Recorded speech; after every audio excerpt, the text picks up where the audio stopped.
bem-vindos a mais um mergulho profundo. Hoje, a missão da nossa investigação é desconstruir uma ideia que, para ser totalmente sincero, já se tornou perigosamente ultrapassada. Muito ultrapassada, com certeza. Sim. Existe uma mania muito comum de chamar qualquer problema, travamento ou lentidão no computador simplesmente de vírus. É aquela herança clássica dos anos 90. Exatamente. Daquela época em que a internet ainda engatinhava. A realidade atual, no entanto, é infinitamente mais complexa, furtiva e, honestamente, um pouco assustadora. Bastante assustadora, na verdade. O objetivo central da nossa análise de hoje é mapear esse invisível e intrincado campo de batalha cibernética moderna. E, para isso, a nossa equipe de pesquisa reuniu um material riquíssimo. Um material excelente. O artigo O Invisível Campo de Batalha Digital. Isso.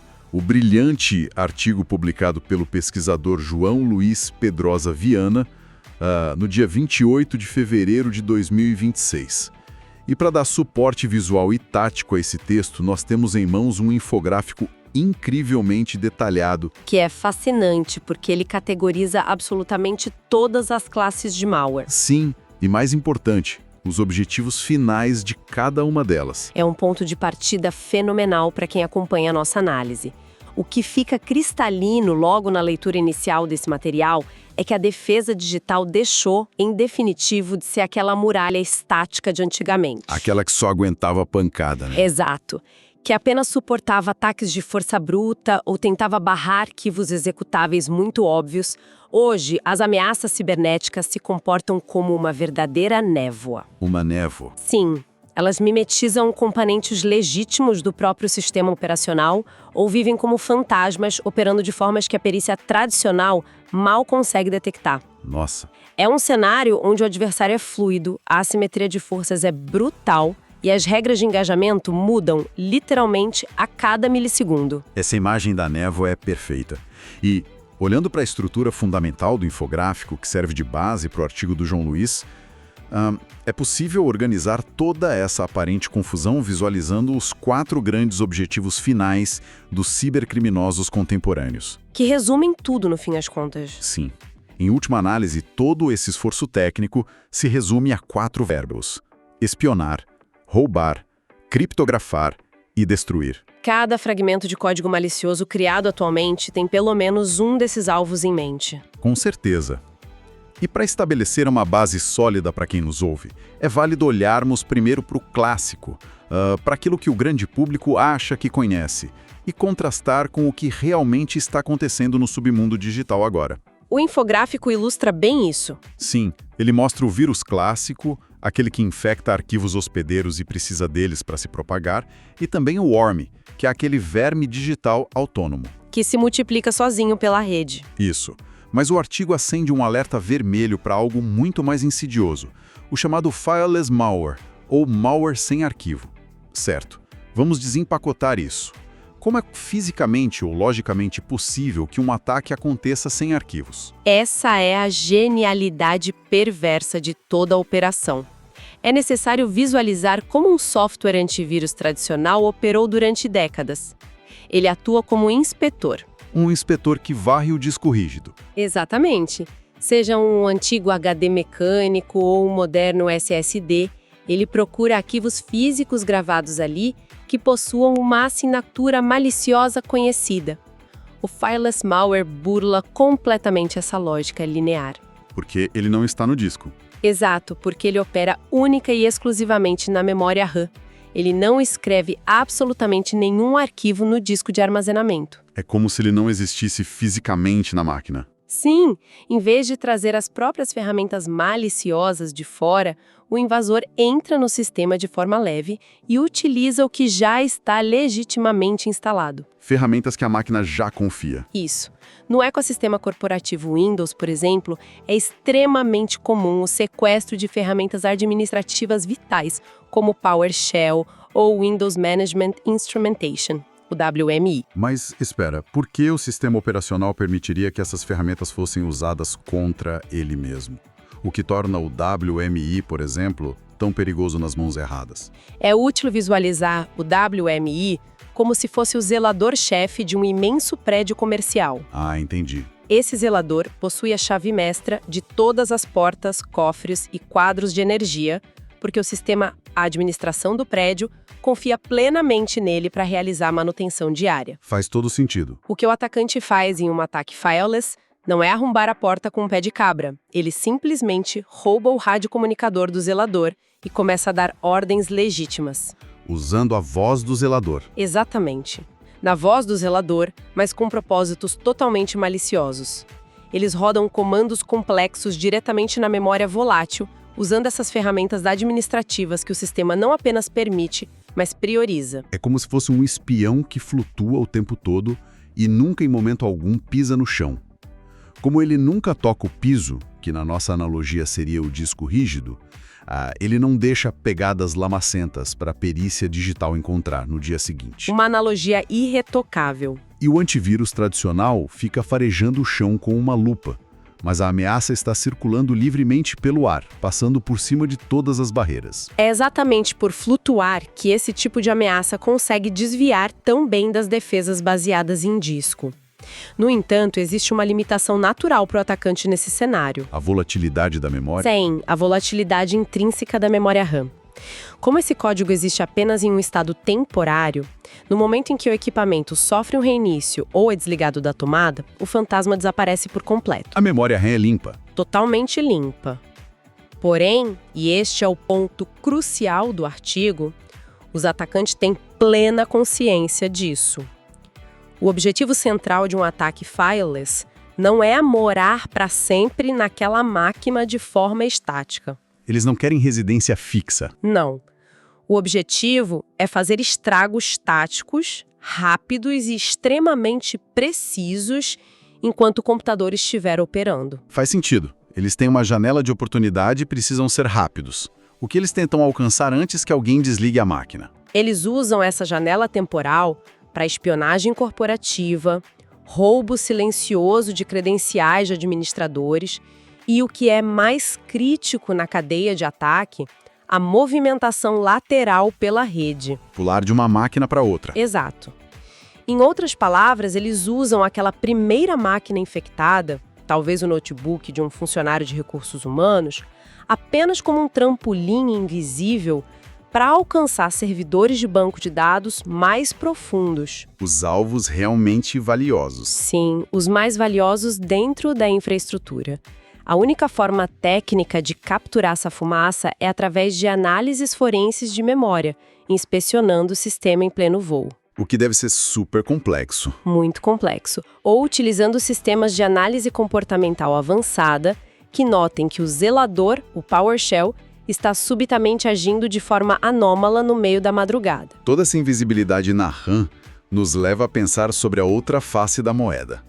Se o malware sem arquivo consegue se esconder apenas não existindo no disco, como os malwares mais robustos e pesados, aqueles que inevitavelmente ainda precisam ser gravados como arquivos, conseguem escapar da detecção hoje em dia? É o próximo nível do problema. Pois é. O artigo do João Luiz detalha um conceito assustador de táticas de mutação, e o infográfico as classifica em diferentes níveis. Aqui é onde a coisa fica realmente interessante. Como um arquivo palpável e malicioso consegue enganar um sistema de segurança corporativo que foi treinado a vida inteira justamente para bloqueá-lo. A resposta para isso reside na obsolescência aguda da detecção baseada apenas em assinaturas. Para compreender isso, é preciso pensar na assinatura de um arquivo como uma impressão digital matemática. O famoso hash. Isso, que chamamos tecnicamente de hash. Os antivírus tradicionais carregam um banco de dados gigantesco com milhões dessas impressões digitais correspondentes a malwares já documentados pelo mundo. Uma lista negra gigante. Exato. Quando um arquivo chega por e-mail ou pendrive, o software de segurança tira a impressão digital dele e compara com a lista negra. O problema fatal dessa abordagem é que a matemática do hash é extremamente frágil a mudanças. Qualquer mudança altera tudo. Qualquer uma. Se o cibercriminoso mudar um único caractere invisível no código-fonte ou adicionar um espaço em branco no final de um texto gigante, a impressão digital resultante muda de forma irreconhecível. E aí o antivírus olha o novo hash, não encontra nenhuma correspondência na lista dele e deixa o arquivo passar livremente. Totalmente cego para o perigo iminente. E é exatamente a partir dessa brecha que nasce a complexa corrida armamentista da mutação. Que o material subdivide em dois grandes grupos, certo? O polimorfismo e o metamorfismo. Exatamente. Analisando o texto, a categorização do malware polimórfico é tratada como uma técnica de complexidade média, embora já pareça ficção científica. A premissa é que a cada nova infecção, o software altera a chave de criptografia que encapsula o código malicioso. Ele muda a embalagem. Isso. O núcleo lógico do programa, a engrenagem interna que realmente vai criptografar os dados ou roubar as senhas, continua exatamente a mesma.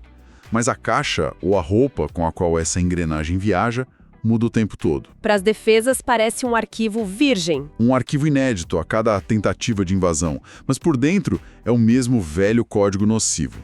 Mas se a embalagem é a única coisa que muda, a indústria de segurança não acabaria descobrindo uma forma de quebrar ou ignorar essa caixa e olhar direto para dentro? Pergunta de ouro da segurança cibernética. E é por causa dessa vulnerabilidade do polimorfismo que os criadores de malware desenvolveram o metamorfismo. Elevando o jogo. Elevando o jogo ao nível máximo de complexidade computacional. Em vez de apenas mudar a embalagem criptográfica externa, o código metamórfico tem a capacidade assombrosa de reescrever o seu próprio código lógico a cada iteração ou infecção. Nossa, ele muda a própria estrutura? A estrutura inteira do programa muda de forma radical. As funções trocam de lugar, rotinas inúteis são inseridas apenas para confundir analistas, a ordem de execução é embaralhada. Mas, de alguma maneira perfeitamente orquestrada, o objetivo malicioso e o resultado final daquele código permanecem intocados. É quase como um organismo vivo. O que é fascinante aqui é tentar dimensionar a engenhosidade obscura, o brilhantismo técnico necessário para criar um software capaz de compreender a si próprio, desmontar a si próprio e se reconstruir em tempo real. Gerando uma versão nova só para passar despercebido. Gerando uma nova versão funcional apenas com o propósito singular de frustrar as equipes de defesa de um centro de operações de segurança, o SOC. É uma obra de engenharia de software monumental, aplicada puramente para evasão e destruição. É impressionante. Essa capacidade técnica de enganar sistemas lógicos e processadores beira o inacreditável. Mas, mudando um pouco a perspectiva técnica, ao analisar o infográfico, percebe-se que a enganação não se limita de forma alguma apenas às máquinas. Não mesmo. Há uma sessão inteira dedicada a uma abordagem intensamente psicológica nessa batalha. O foco sai da destruição de bytes e vai para a manipulação da mente humana. O documento traz à tona ferramentas que operam estritamente na base da distração e do parasitismo social. É o lado humano da falha. Vejo aqui termos como adware, que sobrecarrega a máquina com anúncios para coletar dados, e um ícone muito peculiar que representa um espantalho, classificado como scarecrow ou scareware. O scarecrow é possivelmente o exemplo perfeito e mais cruel de uma constatação imutável da cibersegurança. Hackear a vulnerabilidade humana é quase sempre mais barato, rápido e eficaz do que tentar quebrar uma criptografia de nível militar. Sem dúvida. O espantalho age através da mais pura prestidigitação. Basta imaginar a tela de quem está operando um sistema crucial, seja num hospital ou numa usina. De repente, dezenas de janelas pop-up começam a saltar, Imitando avisos do sistema. imitando com perfeição a interface de hardwares e softwares de segurança genuínos. Elas exibem ícones de escudos piscando em vermelho sangue, barras de progresso alarmantes e alertas falsos gritando que o sistema está severamente comprometido. Dizendo que tudo vai ser apagado. Dizendo que todos os dados serão perdidos em 30 segundos. O objetivo dessa investida não tem nada de técnico, é puramente emocional. O alvo é o córtex pré-frontal de quem está sentado na cadeira. A missão é gerar pânico imediato. E sob pânico absoluto, a tendência é que as decisões tomadas sejam as piores possíveis. É o momento em que se clica no botão gigante que diz limpar sistema agora, o que na verdade instala o vírus real. Ou pior ainda, A pessoa desativa as defesas legítimas da máquina, acreditando que elas estão em conflito com o aviso. Vira um caos que mobiliza todo o suporte de TI. precisamente. E esse caos não é um efeito colateral, é o objetivo central para permitir o duplo ataque. Um ataque coordenado. Sim, o Scarecrow força essa ação precipitada do operador e, como uma sirene ensurdecedora, atrai todos os olhares, esforços e ferramentas de monitoramento da equipe de segurança para aquele computador específico que está gritando na rede. É a cortina de fumaça ideal. Enquanto todo mundo olha para o incêndio falso, Enquanto os analistas correm para tentar resolver aquele alarme falso ensurdecedor, o ataque real, profundo, sofisticado e letalmente silencioso está acontecendo em segundo plano. extraindo dados reais. Extraindo terabytes de patentes industriais em outra parte completamente esquecida da rede. O barulho foi meticulosamente planejado apenas para esconder os passos do verdadeiro invasor. Isso revela um planejamento digno de operações militares. Faz muito sentido. Mas, ainda explorando material gráfico, rolando os olhos pela categoria classificada como baixo ruído, nota-se a presença de um ícone de mineração de dados. A classe atende pelo nome de cryptojacking. Essa é bem silenciosa. Porque um cibercriminoso de alto nível iria querer ser silencioso e atuar nos bastidores se ele não planeja pedir um resgate gigantesco no final? Qual é a vantagem de ser um invasor financeiro de baixo perfil? A vantagem é a constância invisível do lucro. Diferente do ransomware, que exige atenção, pânico e negociação, o cryptojacking representa o verdadeiro parasita digital em sua forma mais evoluída. Ele não quer ser notado. Confidenciais ou causar terror, mas sim sequestrar o poder de processamento bruto, o hardware. O invasor subverte a CPU e principalmente as placas de vídeo, as GPUs do computador, para minerar criptomoedas diretamente e anonimamente para a carteira digital dele. E quais são os sinais disso fora das linhas de código, para quem está usando a máquina no dia a dia? Na vida real, os sintomas são insidiosos. É comum que se note o equipamento sofrendo uma lentidão inexplicável para abrir planilhas básicas, as ventoinhas de resfriamento disparam porque o processador está superaquecendo sem motivo aparente. A máquina fica exausta. Exato. O desgaste físico dos componentes acelera assustadoramente e, no contexto macro de um ambiente corporativo, a conta de energia elétrica da empresa dispara na casa dos milhares de reais. Porque as máquinas estão trabalhando no máximo 24 horas por dia. Tabaramba para um atacante. E ele tem um cuidado meticuloso para não destruir o PC hospedeiro. Se a máquina queimar ou a lentidão for tão severa que obrigue a formatação do sistema, o parasita morre junto com o hospedeiro. Tem que ter um equilíbrio. A tática genial é manter a infecção em um limiar exato, drenar os recursos de forma contínua e silenciosa, garantindo pequenas frações de criptomoeda todos os dias. Mas fazendo isso em dezenas de milhares de máquinas durante meses ou até anos a fio. É um esquema monumental de enriquecimento ilícito e invisível. É inquietante perceber que uma frota inteira de computadores corporativos pode estar trabalhando em dobro sem que a administração sequer suspeite. E, avançando na nossa investigação, nota-se algo que estrutura todos esses golpes. A base logística. Sim, muitos dos nomes que preenchem o infográfico não representam o ataque final. Eles são, na verdade, peças de um quebra-cabeça logístico.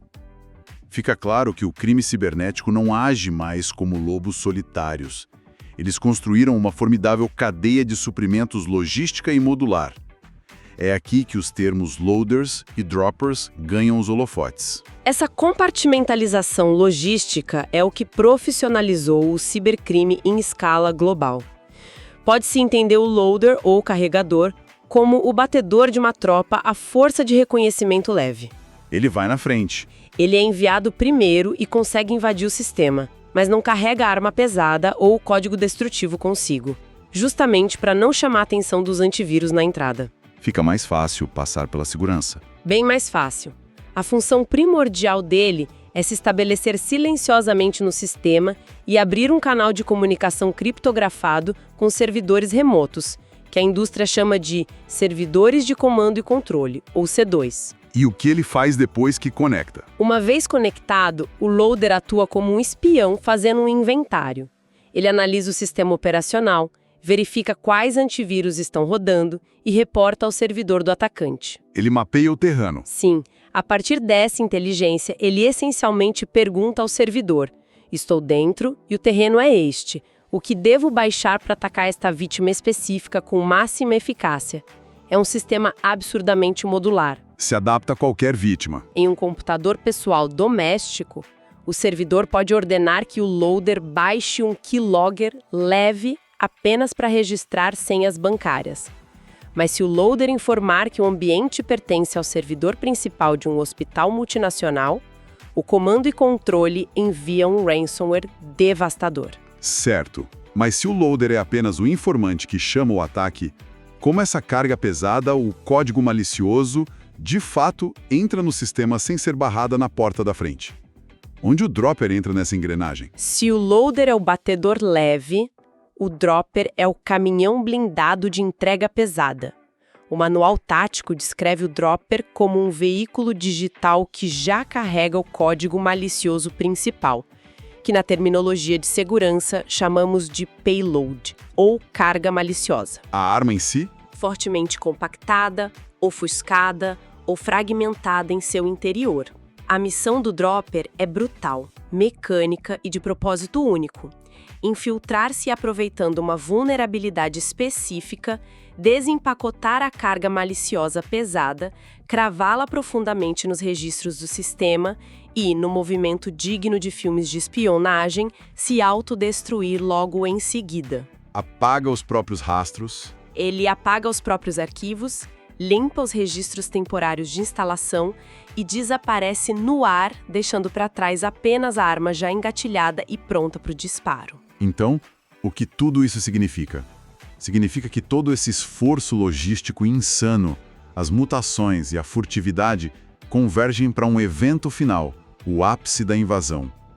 O material do artigo nos oferece 2 caminhos finais para os piores cenários corporativos: o ransomware e o wiper. Os piores finais possíveis. A dinâmica do ransomware já é tragicamente conhecida no noticiário. Criptografar dados vitais, paralisar operações e extorquir milhões em criptomoedas para devolver o acesso. É um sequestro clássico, mas o ícone do wiper chama atenção. Não há um cadeado ou um cifrão nele. Qual é o propósito de uma ameaça que não quer dinheiro? O wiper é o fim de qualquer esperança corporativa e o pesadelo supremo de qualquer especialista em segurança. Por quê? O que ele faz de tão diferente? Enquanto o ransomware, por mais repulsivo e criminoso que seja, ainda opera dentro de um modelo de negócios sombrio, onde há uma negociação financeira, um serviço de suporte do crime e a teoria de que o pagamento restaure os arquivos. Existe um acordo, digamos assim. Sim, o wiper ignora tudo isso. O termo pode ser traduzido livremente como o apagador ou o destruidor. Representa a política implacável de terra arrasada. Ele não criptografa pedindo resgate, ele oblitera a existência da informação. Não tem volta. Nenhuma volta. Não há motivação financeira direta extraída da vítima. O único e exclusivo objetivo do wiper é a sabotagem infraestrutural absoluta. Tecnicamente, ele vai além dos arquivos comuns e ataca estruturas críticas do disco rígido, como o Master Boot Record, o MBR. E o que acontece quando o MBR é atingido? Para que seja compreensível, o MBR é como o índice fundamental de uma biblioteca imensa. Sem ele, o computador sequer sabe onde o sistema operacional está guardado. A máquina vira um pedaço de metal inerte. O wiper apaga os dados de forma permanente, muitas vezes sobrescrevendo intencionalmente todos os setores do disco físico com zeros ou informações aleatórias. Para não sobrar nada. Ele faz isso de maneira repetida para garantir com certeza absoluta que nenhuma ferramenta laboratorial de recuperação forense consiga resgatar um único byte que seja. É o puro niilismo digital. A destruição pela simples vontade de destruir, sem ganhar nada em troca. Sim, pode ser um ato de guerra cibernética entre nações para paralisar infraestruturas adversárias, mas também é frequentemente usado de forma tática para encobrir rastros de um roubo formidável que já aconteceu silenciosamente meses antes. Ah, como uma explosão para cobrir a fuga. Perfeito!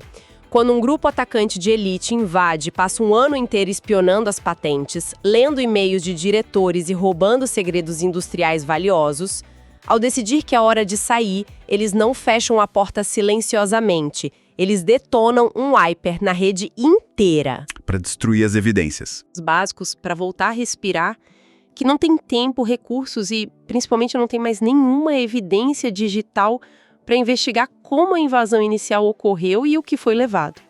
Onde o wiper atua, a devastação é meticulosamente projetada para ser irreversível. Ouvindo toda essa progressão, fica parecendo que essas ameaças atuou de forma isolada e sequencial. Porém, o infográfico mostra uma teia gigantesca com dezenas de outras nomenclaturas. Como tudo isso se junta numa tempestade perfeita? Porque é uma lista vasta ali: spyware, rootkits, backdoors, rats, botnets, spamware. Como esses elementos transformam uma infecção comum em uma ocupação total do sistema? Essa é a perspectiva sistêmica que precisamos ter. O grande perigo moderno é que essas ferramentas formam consórcios de ataque perfeitamente integrados. Elas trabalham juntas. Em uma invasão bem-sucedida, um rootkit avançado é instalado no nível mais profundo da máquina. A única função dele é cegar o sistema e criar uma capa de invisibilidade. Sob a proteção desse rootkit, um backdoor é instalado. Uma porta dos fundos. Uma porta secreta. Através dessa porta secreta, o atacante injeta um hatch, que é um trojan de acesso remoto, permitindo que ele controle o mouse e o teclado da vítima do outro lado do mundo. Estando invisível. Exato. Com o controle em mãos, ele implanta o spyware para capturar telas e gravar o áudio de reuniões sigilosas. E mesmo depois de roubar tudo, a máquina não é descartada. O atacante a adiciona a uma botnet gigante. Um exército de máquinas zumbis. Aquele computador, agora um zumbi sem vontade própria, passa a ser usado para disparar milhões de e-mails de spamware pelo mundo ou para participar de ataques de força bruta contra outros servidores. Não é uma lista de ameaças separadas, é uma linha de montagem industrial do cibercrime agindo em uníssono. É um ecossistema sombrio onde nada é desperdiçado e tudo converge para enfraquecer o alvo. Diante desse cenário que mapeamos, qual é a saída? Se conectarmos isso ao cenário maior que o artigo aborda, a conclusão tática é muito clara. Abordagens reativas, baseadas unicamente em instalar um antivírus de assinatura e esperar o melhor, estão funcionalmente mortas frente a esse nível de sofisticação em camadas. Não dão mais conta. Não, o novo padrão de defesa exige uma vigilância proativa e agressiva.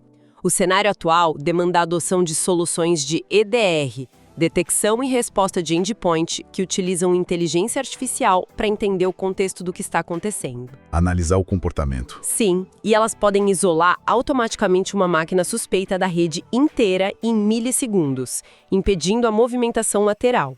Requer também um monitoramento humano contínuo dentro de um SOC focado incansavelmente na análise comportamental. Vê se o zelador está agindo estranho. Exatamente. Se um programa contábil subitamente tenta abrir uma conexão criptografada com um servidor na Rússia de madrugada, o sistema não deve perguntar se há uma assinatura de vírus ali. O comportamento em si é a assinatura e o bloqueio deve ser imediato. E, claro, exige treinamento humano rigoroso contra a engenharia social. Isso levanta uma questão importante, talvez a mais vital desta análise. A atual estrutura corporativa global, focada em cortes de custos rápidos, está preparada de fato para lutar essa guerra assimétrica e brutal contra inimigos invisíveis. É a pergunta que define o futuro da cibersegurança e o tom de urgência deste material. Qual é a resposta que o campo de batalha nos dá hoje? A resposta brutal, na vasta maioria das organizações mundiais, é um sonoro não. As empresas ainda tratam segurança como uma despesa de TI, não como pilar da sobrevivência do negócio. E para deixar um pensamento final sobre o qual seja imperativo refletir, Passamos toda a nossa análise de hoje discutindo malwares voláteis, códigos metamórficos e táticas destrutivas que usam as ferramentas legítimas contra nós dentro de data centers e redes corporativas. Um mundo puramente digital. Mas o que acontecerá num futuro que já bate à nossa porta, quando a vasta maioria dos centros urbanos se tornarem cidades inteligentes? Quando marca-passos de pacientes, carros autônomos em vias expressas, os sistemas de purificação da água municipal e os semáforos de cruzamentos críticos estiverem todos entrelaçados nessa mesma rede global permeável. Tudo conectado. O que ocorre no momento em que a entrega de uma carga maliciosa profunda ou a detonação de um wiper de terra arrasada não paralisa apenas a leitura de um banco de dados financeiro, mas sim interrompeu o fluxo físico, cinético e vital do nosso mundo real. A superfície de ataque já não se limita aos monitores que olhamos diariamente. Ela está escorrendo das telas e invadindo irremediavelmente as ruas onde caminhamos. Uma reflexão formidável que definitivamente reconfigura a forma como devemos enxergar todas as conexões digitais que nos cercam. Nossa jornada de hoje mapeou desde os malwares que flutuam na memória RAM até a mais profunda logística da destruição de dados. E o que fica evidente é que ignorar a evolução dessas ameaças não é mais uma opção viável.